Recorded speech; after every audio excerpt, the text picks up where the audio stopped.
Taking a look at air travel this weekend, Jordan Tovar out at Eisenhower Airport. Jordan, we know the storm canceling thousands of flights across the country, but what are you hearing from travelers in Wichita today?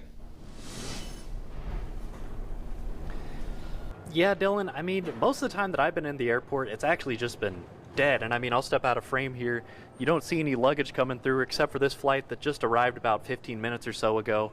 But across the country, that's really been most of the scene, as 11,000 flights have been canceled all across the country from today until Monday. Some of the airports most affected by this are Dallas-Fort Worth and just a few hours south of us in Oklahoma City. Now, I did get to speak with a few of the lonesome few travelers waiting for their flights, and most of them are traveling for business, with one saying that he'd be missing meetings because of these delays, and when another person I spoke to from Florida said he actually wouldn't even be able to get home until tomorrow at the earliest.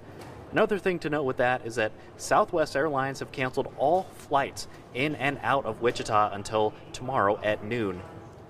Dylan? All right, Jordan, thank you. If you have a flight, do check your times for it if it does get delayed or postponed. So